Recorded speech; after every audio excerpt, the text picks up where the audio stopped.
चीज़ों से। इसलिए कर्ता बनना छोड़ो, खुद को कर्ता बनना समझना छोड़ दो, क्योंकि कर्म करवाने वाला एक है। जब तक वो ना चाहे आप कोई भी कर्म नहीं कर सकते हो। जय श्री राम। तो कैसे हैं आप लोग? आज हम इस वीडियो में कुछ ऐसी चीज़ें जानेंगे जिससे आप अपने जीवन को बदल सकते हो। अगर आप इन चीज़ों को फॉलो करते हो तो आप बहुत कुछ अपने लाइफ में चेंज कर सकते हो।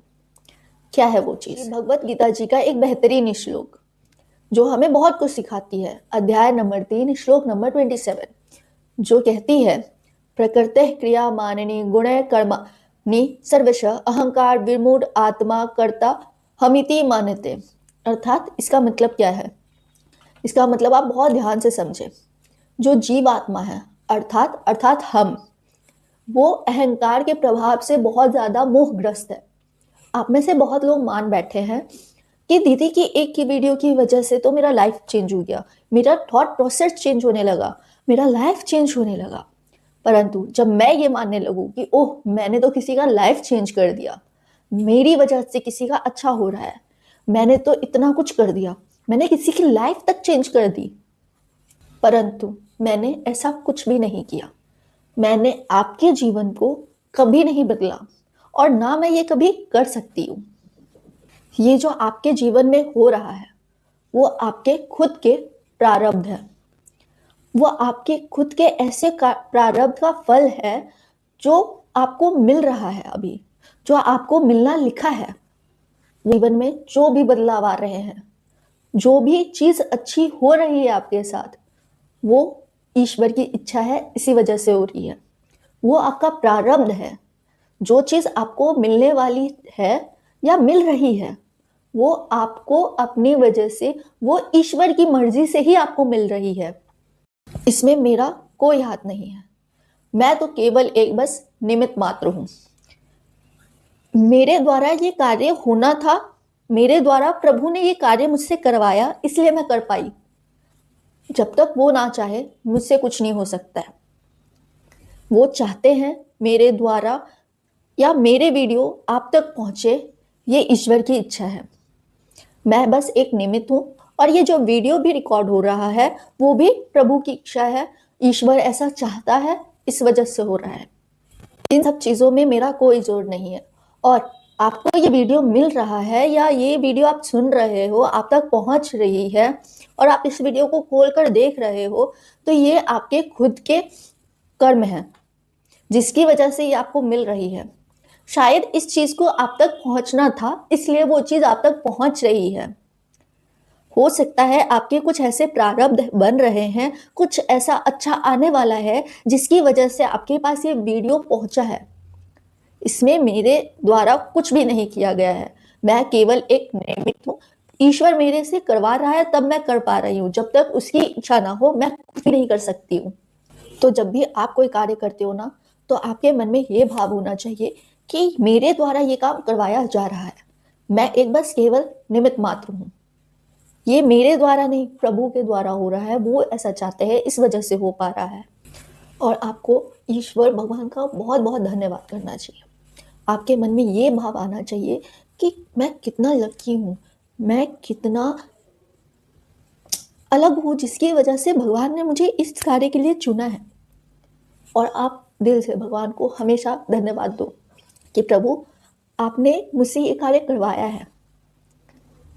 आपके मन में ये थॉट्स आना बहुत ज़रूरी है, क्योंकि जब आप किसी कर्म के कर्ता खुद बनोगे ना, तो शायद बहुत मुश्किल है। आपने बहुत बार कहा है कि मैंने ये कर लिया, मैंने वो कर लिया, पर क्या आप सच में आपने वो किया? अगर आपके हाथ में वो चीज़ था तो फिर क्यों आज इस परेशानी में हो? जब आप सब कुछ कर सकते हो तो क्यों नहीं आज आप निकल पाए उन चीज़ों से?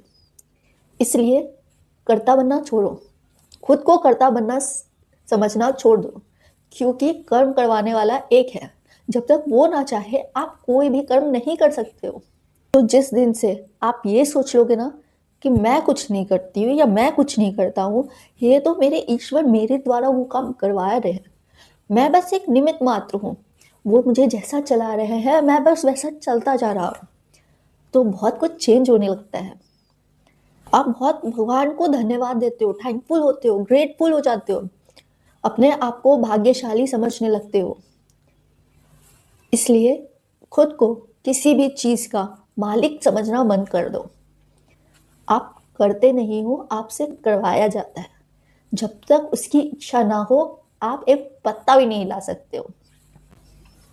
भौतिक चेतना और कृष्ण चेतना में जमीन आसमान का अंतर है। भौतिक चेतना वाला व्यक्ति क्या करेगा? मान लो कि दो व्यक्ति हैं, उन्होंने किसी का हेल्प किया, कुछ ऐसे चीजों में कोई आदमी फंसा हुआ था जिससे निकलना उसके लिए मुश्किल था। भौतिक इंसान भी मदद करता है और कृष्ण चेतना वाले व्यक्ति भी उसकी मदद करता है। पर भौतिक चेतना वाला व्यक्ति कहता है कि ये तो मैंने किया, मैंने इसकी मदद की, मेरी वजह से ये इस परेशानी से निकल पाया। वहीं जो कृष्ण चेतना वाला व्यक्ति होता है वो कहता है कि मैंने तो कुछ भी नहीं किया, ये सब मुझसे ईश्वर ने करवाया है। वो चाहते थे कि ये कार्य मेरे द्वारा हो, इसलिए मैं उसकी मदद कर पाया। जब तक कृष्ण ना चाहते तो मैं तो ये कर ही नहीं पाता। मैं बस एक निमित्त मात्र हूं, वो मुझे जैसे चला रहे हैं मैं वैसे चला। वो चाहते थे कि मेरे द्वारा उस व्यक्ति की मदद हो। इसमें अंतर क्या है? मदद तो दोनों ने की, दोनों ने अपने हिसाब से अपना पूरा बल लगा दिया उस व्यक्ति को मदद निकालने में। पर इसमें अंतर क्या है? अंतर बहुत बड़ा है और शायद बहुत महत्वपूर्ण भी है। इसमें एक व्यक्ति है जो अपने आप को मैं कह रहा है और एक वो भी व्यक्ति है जो खुद को मैं नहीं कह रहा है, वो कह रहा है ईश्वर के द्वारा। खुद को निमित्त मान रहा है, एक माध्यम मान रहा है। पर एक व्यक्ति अहंकार में कह रहा है ये मैंने किया, ये मेरी वजह से हुआ, मैंने इसकी मदद की। एक व्यक्ति कह रहा है मैंने कुछ नहीं किया, मेरे हाथ में इतना बड़ा कार्य करना संभव ही नहीं था, ये तो मेरे ईश्वर द्वारा हुआ।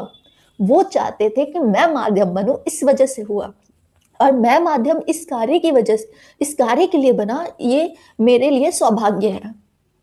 यहाँ पर अंतर है अहंकार और समर्पण। एक अहंकार में डूबा व्यक्ति है जो हर चीज को अहंकार में लेकर कहता है मैंने किया, मेरी वजह से हुआ। एक व्यक्ति कहता है मैंने कुछ नहीं किया, सर ईश्वर ने किया। वो खुद को समर्पित कर चुका है कि आप जो करवा रहे हो वही बस मुझसे हो पाएगा, मैं खुद कुछ नहीं कर पा रहा हूं। अंतर ये है, अंतर बहुत बड़ा है, सुनने में बहुत छोटा है पर बहुत बड़ा है। पर आप एक बात बताओ, जब सब कुछ हम ही करते हैं तो क्यों हम इन प्रॉब्लम में फंसे हुए हैं? क्यों नहीं हम खुद को इन चीजों से निकाल लेते हैं?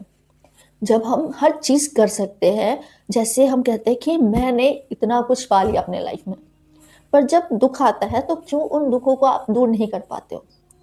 ये बातें हर किसी को एक ना एक दिन समझ में आता है कि करने वाले आप नहीं कोई और है। पर बात वही है, हम अहंकार में फंसे हैं। हम जब तक अपने आप को किसी भी चीज का कर्ता मान लेते हैं, जब तक हम ये समझ लेते हैं कि सारे कार्य हम करते हैं, तब तक आपको ये चीजें समझ में नहीं आएंगी।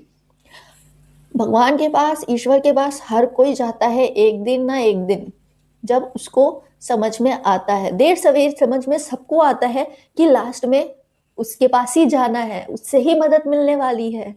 आप जितना भी मैं कर लो, कुछ भी नहीं हाथ आएगा। जब तक आप डोर को पकड़ के रखोगे ना कि मेरी डोरी है, मेरी डोरी है, मैं इन सब चीजों से लड़ लूंगा, निकल जाऊंगा, कुछ नहीं होगा। हाँ, जब तक आपका प्रारब्ध अच्छा है तब तक आप उन चीजों को भोग रहे हो, उन सुख को भोग रहे हो। पर जब प्रारब्ध खत्म होगा अच्छे कर्मों का, और शायद ऐसे प्रारब्ध बनने लगे जब आपका बुरा समय आना शुरू हो जाए, तब कहाँ जाओगे? तब आप जितना भी हाथ पैर मार लोगे ना कि मैं इन चीजों से निकल सकता हूँ, कुछ नहीं हाथ आएगा। इतना लाओ, लाइफ चेंज हो जाएगा। निमित्त मानना शुरू करो, अपने आप को बस एक माध्यम मानो। आज के लिए इतना। अगर मेरा वीडियो आपको पसंद आया हो तो प्लीज लाइक करना। जय श्री राम।